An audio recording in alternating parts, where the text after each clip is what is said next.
Dominic is available, or one of his staff, to respond to the question from Councillor Walker with regards to the Te Puna Monga Authority. Dominic, you're online here now. Please speak. Kia ora, yes. I think Nick Turo of the operational team has left another meeting and will be available. I should be online right now. Nick. Kia ora tātou.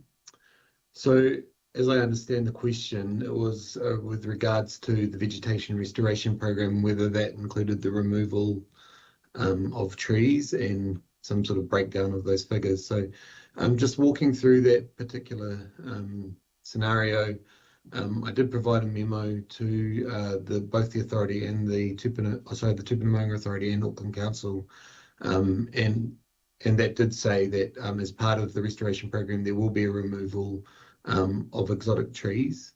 It also outlines that the authority has recently updated its integrated management plan, which clearly outlines the vegetation restoration program. And there are changes in the integrated management plan, partially because of the feedback from the many that we consulted on that particular statutory document, which means that there will be a retention of mature, healthy and significant examples of exotic trees on the Maunga, and that will be increasing the number of native trees that are also to be planted. What that really means is that operations staff are still going through, I guess, a process of quantifying what that will mean for the actual restoration program. So we can't provide exact details of the number breakdown of how much will be going to the removal of trees versus how much trees will be planted. But we can also just want to remind the council that the annual budget doesn't include a $3 million grant from the Department of Conservation for the biodiversity and biosecurity program. So in that respect, there's quite a significant amount of funding that's going on the delivery of more biodiversity and more trees being planted on the Maunga and more biosecurity measures put in place. Councillor Walker, this was your question. You can respond. I'm familiar with the memo and I certainly welcome your response, but my question remains unanswered, and that is how much expenditure is being used for the removal of non-native trees in the vegetation program. And as I pointed out, there were substantial objections to the removal of vegetation, and the Court of Appeal held that the Te Puna Monga Authority was remiss in not going through a publicly notified consent process. So that's on the record. So there is a significant amount of public interest in this. I would have thought that it was possible to arrive at this amount of expenditure as it applies to any of the monga. Okay, so the question is about the amount of money, and you can either answer it or not, please, Nick. As I stated, we can't provide that level of detail today, but we're happy to provide it, as I said, as we work through some of those operational detail regarding how many trees that we'll be retaining, and also how many plantings that we'll be doing out of that budget. What I would say is that the authority has also updated its integrated management plan as per the guidance of the Court of Appeal, and we will have to go through the resource consenting process again as well. So that is all part of the work program as well. Just a supplementary question, is that reworked integrated management plan publicly available at this point? Yes, it's a publicly available document. It's on the Te Puna Monga website, and yeah, it's being publicly notified as per the guidance of the courts. And does that document specify the number of non-native trees that are going to be removed and identify them? I don't think it identifies a maximum of trees that will be removed, but it doesn't. But we're still working through how many will be retained. So my question remains unanswered. Well, I think it's answered to the best of his abilities, and he said he'll come back to you later on when he's got a bit more detail, but they have to go through a resource consent before they do that. Councillor Fletcher has a question.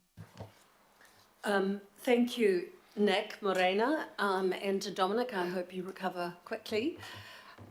Nick, can you confirm that in allowing for the vegetation on the manga, it is in line with the original vision for the manga when the Manga Authority was established, that there be eventual forestation of Indigenous species, but only as the significant exotics came to the end of their natural life. The nature of this question is really to give assurance to those that in meeting with the Manga Authority, even as recently as a couple of weeks ago, there is a mindfulness around the recent litigation and the concerns and the desire for people to come together on this.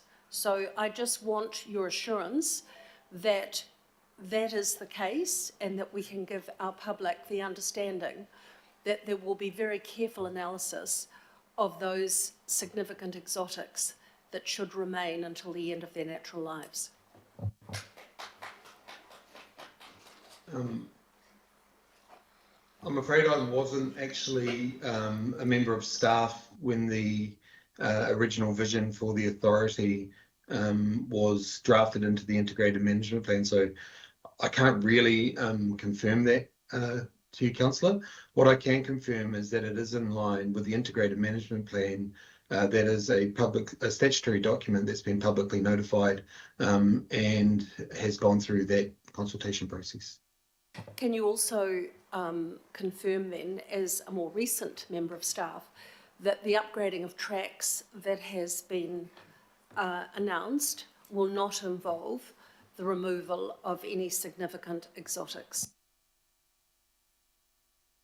Insofar as I'm aware, I'm not sure what it will mean for operations, but there's no planned removal of trees as part of that particular program. We have recently had a large tree come down hitting the neighbour's fence, which has recently been removed, and that was basically emergency works. Thank you, Your Worship. It's pleasing to see everyone trying to work together on this. Very good. Councillors Leone and Turner, who moved, Councillor Leone, who moved this, would like to make a comment. Kia ora, I just want to really acknowledge the great mahi that you're all doing there at the Tupuna Manga Authority, and also acknowledge the 5% cost savings that you've managed to come up with. As the council whānau, we've all had to look at those cost savings, so you've done a great job. So ngā mihi nui ki a koe. And to the mana whenua who are leading these plans for the Tupuna Manga Authority and us as the Te Tiriti partners who continue to work in partnership and go forward with the great mahi that you're doing. Kia ora. Okay, I'll now put the motion. All those in favour of agreeing to the Tupuna Manga Authority operational plan, which provides for a 5% cost saving from both operation and capital budgets, and including the agreed summary of the Tupuna Manga Authority operational plan and the annual budget.